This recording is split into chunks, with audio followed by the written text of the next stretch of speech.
Bismillahirrahmanirrahim. Assalamualaikum warahmatullahi wabarakatuh.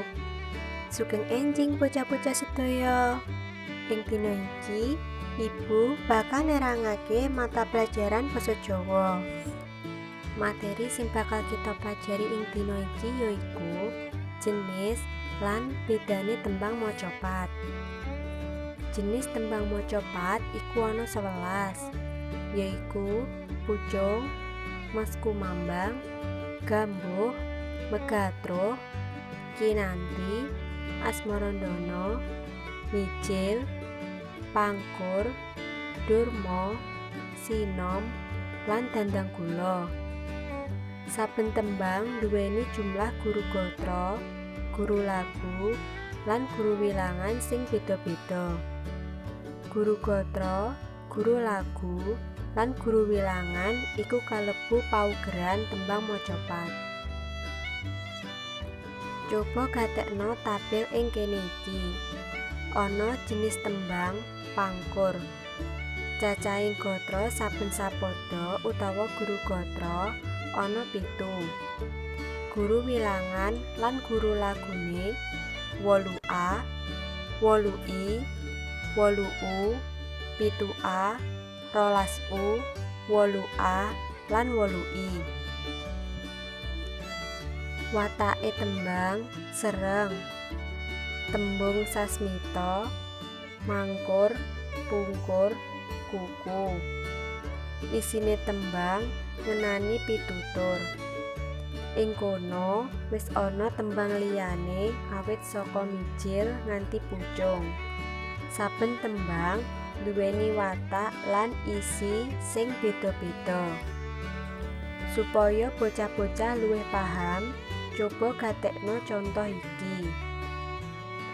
Ning kono wis ana salah sawijining tembang. Ayo coba diudal miturut guru gatra, guru wilangan, guru lagune.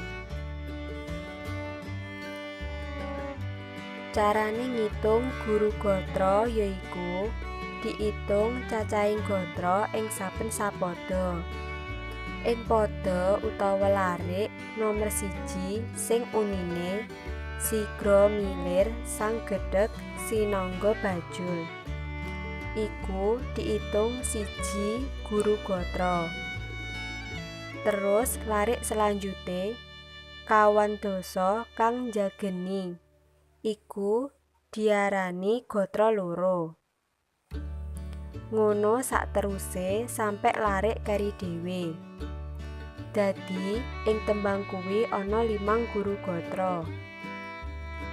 Selanjute cara ngitung guru wilangan lan guru lagune yaiku guru wilangan diitung cacahing wanda utawa suku kata saben larik. Contone sigra milir sang gedheg sinangga bajul. Iku ana 12 suku kata. Si diitung 1, gra diitung 2, mi diitung 3, lir diitung 4, sang diitung 5, ge iku 6, tek itu 7, si 8, nong 9, go 10, ba 11, jul 12. Dadi ana 12 guru wilangan. Guru lagune dideleng huruf hidup ing pungkasane larik kaya larik sigra iku mau huruf pungkasane u amarga saka tembung bajul sing mburi dhewe. Wis paham yo cah ngenani tembang macapat lan cara ngitung guru lagu, guru gatra lan guru wilangane. Saiki coba gatekno materi selanjute. Materi selanjute yaiku nggancarake tembang pangkur. Dhisik dhewe to sepisan kowe kudu negesi tembung-tembung sing angel luwih dhisik. Yen wis banjur negesi saben gatra utawa larik. Yen wis kok tegesi, wis kok tegeske larik-larik ing tembang kasebut, banjur nata dadi paragraf utawa alinea. Menyusun paragraf.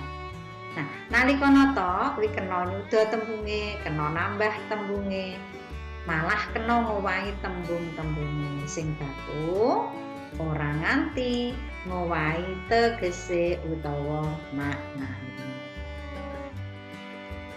Nah, para siswa, carane nggancarake mau sing nomor 1 negesi tembung-tembung sing anyar. Mau bakal nggancarake tembang pangkur. Nah, iki tembang pangkur padha siji, tembang pangkur serat ulang rek padha siji. Yen arep digancarke, sing kudu ditindakake ya kuwi negesi tembung-tembung sing angel ing tembang pangkur iki. Nah, saka tembang iki tembung-tembung sing angel kaya sekar. Sekar kuwi bisa duweni teges kembang utawa tembang. Winarno kuwi tegese bisa dimangerteni utawa diceritakake. Banjur lelabuhan kuwi tegese jasa utawa pengabdian.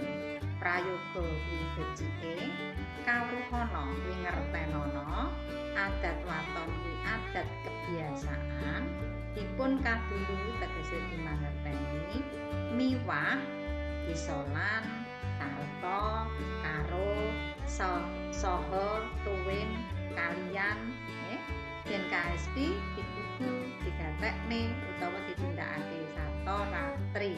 Ratri tegese bengi. Nah, yen wis tembung-tembung wis ditegeske, banjur negesi saben lare.